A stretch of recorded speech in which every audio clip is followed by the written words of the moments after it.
আমি মা নাগেশ্বরী, তুই আমার উপস্থিতির কথা জেনেও আমায় অবহেলা করছিস। যদি ভালো চাস।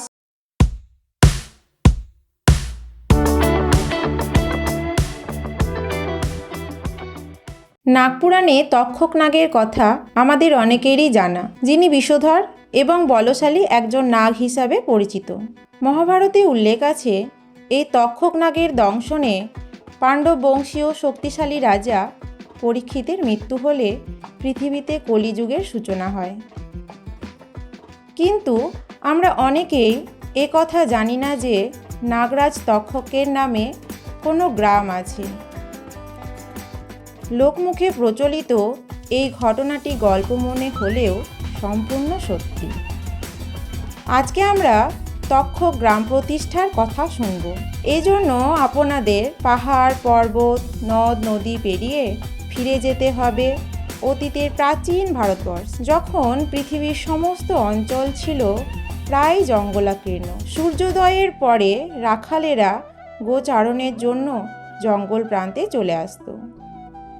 আবার সূর্যাস্তের পরে গরুরা গৃহে ফিরে আসলে তাদের দহন করে দুধ সংগ্রহ করা হতো। আজকে আমরা যে গ্রামের কথা বলছি, এখানেও সেই একই ছবি দেখা যেত। পার্থক্য ছিল শুধু অন্যান্য গ্রামের মতো এই গ্রামেও সকল গরু থেকে দুধ পাওয়া গেলেও বিশেষ একটি গরু থেকে প্রায় কোনো দুধই পাওয়া যেত না। এ বিষয়ে গৃহকর্তা রাখালকে জিজ্ঞাসা করলে সে জানায়, মাঠে পৌঁছানোর পরে বিশেষ সেই গরুটিকে আর পালের সাথে দেখা যায় না, কিন্তু সকল গরুদের সাথে ঠিকই বাড়ি ফিরে আসে। পরদিন কর্তা গরুটিকে জঙ্গলে দূর থেকে অনুসরণ করতে থাকে।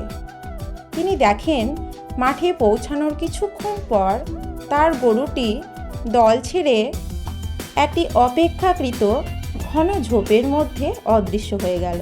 সেই ঝোপের মধ্যে প্রবেশ করলে দেখা মেলে কস্তুরীভূত নাগমূর্তি, আর যার সাথেই অবস্থান করেছে সর্পেরা। গরুটি ধীরে ধীরে সেই নাগমূর্তির দিকে এগিয়ে যায়। তারপর আপনা থেকেই সেই নাগমূর্তির ওপর দুগ্ধ বর্ষণ শুরু করে, আর সর্পগণ সেই দুগ্ধ পান করতে থাকে। এতে ভয় পেয়ে তিনি ঝোপের বাইরে অপেক্ষা করতে থাকেন। প্রকৃতির আলো কমে আসলে তিনি আরও একটি বিষয় লক্ষ্য করেন, যে ঝোপের মধ্যে নাগমূর্তি আছে তার ওপর ঘন ঘন বিদ্যুৎ চমকাচ্ছে। এই ঘটনায় তিনি আশ্চর্য হয়ে গ্রামে ফিরে আসেন আর গ্রামবাসীদের ঘটনাটি সবিস্তারে জানান। পরে এই ঘটনাটি মানুষের মুখে মুখে প্রচারিত হতে থাকলে তা একদিন জমিদারের কানেও পৌঁছে যায়, কিন্তু তিনি ব্যস্ততার কারণে সে বিষয়ে উদ্যোগ নিতে দেরি করেন। এইভাবে বেশ কয়েক বছর অতিক্রান্ত হয়। হঠাৎ একদিন জমিদার মশাই স্বপ্নাদেশ পান। স্বপ্নে মা মনসা বলছেন, আমি মা নাগেশ্বরী, তুই আমার উপস্থিতির কথা জেনেও আমায় অবহেলা করছিস। যদি ভালো চাস তো এখনই আমার মন্দির প্রতিষ্ঠা কর এবং নাগরাজ তক্ষকের নাম অনুসারে গ্রামের নাম রাখ তক্ষক।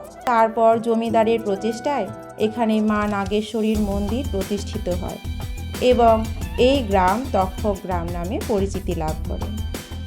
বন্ধুরা, আজকে আমরা এসেছি মুর্শিদাবাদ জেলার তক্ষক গ্রামে নাগেশ্বরী মাতার মন্দিরে। আমার পাশেই নাগমাতার মন্দির, চলুন দর্শন করি।